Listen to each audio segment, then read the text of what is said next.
میں 2-4 لوگوں سے ملا. جمعے کا دن تھا کیونکہ مجھے پتا تھا کہ وہ لوگ وہیں پہ ہوں گے جمعے کے دن. میں نے خطبہ سنا اور مجھے بہت اچھا لگا.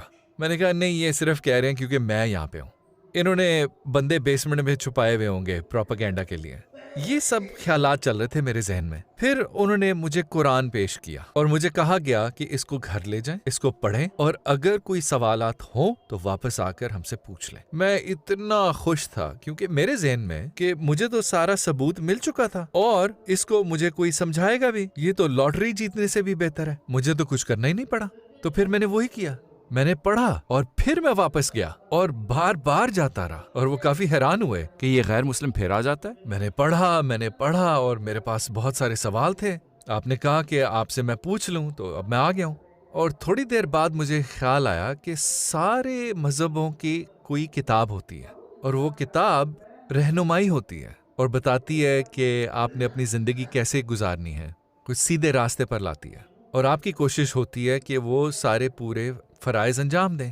تو یہ ساری چیزیں میں قرآن میں پڑھ رہا ہوں اور میرا اسلام کے بارے میں یہ رائے تھی کہ وہ لوگ جو میرے پہ حملہ کر رہے تھے عراق میں اور وہ ساری جنگ اور لڑائی, تو وہ ساری چیزیں قرآن سے میچ نہیں کر رہی تھیں.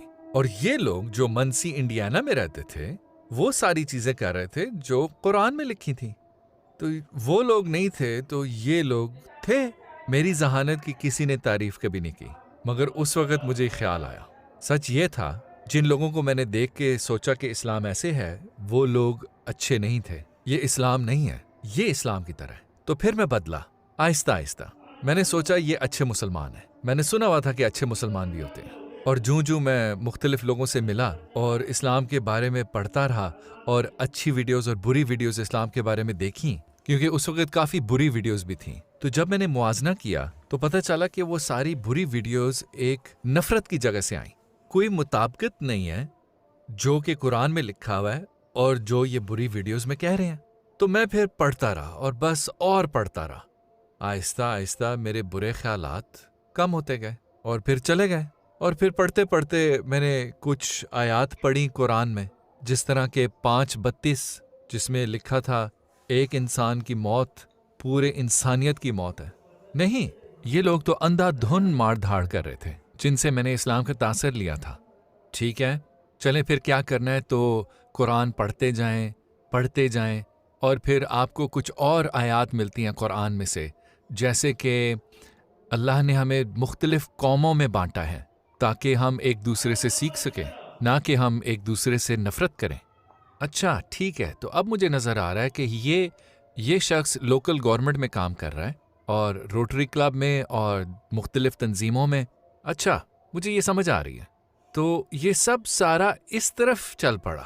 تو وہ کون سی بنیادی چیز تھی جس نے آپ کو قائل کیا کہ اسلام ہی 100% سچا دین ہے؟ ہاں, تو مجھے احساس ہوا کہ اسلام میرے لیے ٹھیک ہے اپنے قرآن پڑھنے سے اور قرآن کے ترجمہ اور تفسیر پڑھنے سے. تو میں لوگوں کی باتوں پہ یقین نہیں کرتا تھا. جب وہ کہتے تھے کہ اس کا مطلب یہ ہے, میں واپس جا کے اس موضوع پہ تحقیق کرتا تھا. تو قرآن پڑھنے سے اور یہ احساس کرنے سے کہ یہ میرے اندر کچھ اثر کر رہا ہے, بلکہ یہ الفاظ میں پڑھ بھی رہا ہوں اور میں ان لفظوں کو محسوس بھی کر رہا ہوں. تو حقیقتاً آپ نے کب کہا مجھے مسلمان ہو جانا چاہیے؟ اپنے خوابوں کی وجہ سے, جن میں مجھے ایک ہدف پر خون نظر آتا تھا. ٹارگٹ کے اوپر میں رائفل رینج پر تھا جہاں پہ آپ بندوقوں کے ساتھ مشق کرتے ہیں. میں وہاں پر ایک کاغذ کے ہدف پر فائر کر رہا تھا اور وہ دشمن کو دیکھنے کا ایک ذریعہ تھا. میں اپنے دشمنوں کو ایک غیر انسانی طور پر دیکھ رہا تھا کیونکہ وہ صرف ہدف تھے. انسانوں کی زندگیاں ختم کرنے کا احساس سے نمٹنے کا موقع تھا. اور مجھے یاد ہے میرے آخری خواب میں ایک کاغذی ہدف میں سے خون نکل پڑا. میں وہاں گیا اور اس کو میں نے صاف کیا, مگر خون نہیں رکتا تھا. وہ وقت تھا جب میں نے فیصلہ کیا مجھے مسلمان ہونا چاہیے, کیونکہ اب میری انسانیت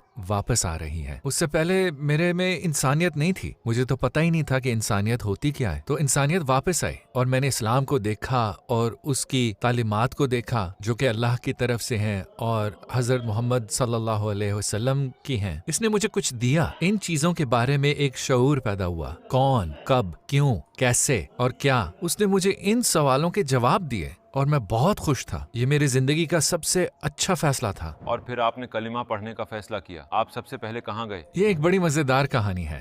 بہت سے عیسائیوں کے ذہن میں سالوں سے یہ تصور رہا ہے اور ان کا یہ ماننا ہے کہ اگر مسلمان تمہیں پکڑ لے تو وہ تمہارے گلے پر تلوار رکھ کر کہے گا کہ اسلام قبول کرو ورنہ تمہیں مار ڈالیں گے۔ میں جمعے کو دوبارہ اسلامک سینٹر گیا، میں 2 لوگوں سے ملا، وہی 2 لوگ جن سے میں سب سے پہلے ملا تھا۔ ان سے میری جان پہچان ہو گئی تھی، دوستی ہو گئی تھی، اور میں ان کے پاس گیا اور میں نے کہا میں نے شہادت لینی ہے۔ میں آپ کو صحیح بتا رہا ہوں، وہ سینہ بسینہ کھڑے تھے، وہ ایک دوسرے کو دیکھتے ہیں پھر مجھے دیکھتے ہیں اور دونوں اکٹھے کہتے ہیں نہیں میں آپ کو صحیح بتا رہا ہوں۔ یا اللہ! اور بس میں وہیں کھڑا ان کو دیکھتا رہ گیا اور میں نے کہا کیا مطلب نہیں؟ تو انہوں نے کہا بھائی تمہیں اور بہت کچھ سیکھنا ہے۔ پھر وہ دونوں ایک دوسرے کی طرف دیکھتے ہیں، پھر مجھے دیکھتے ہیں اور کہتے ہیں بھائی آ جاؤ میں آپ کو صحیح بتا رہا ہوں۔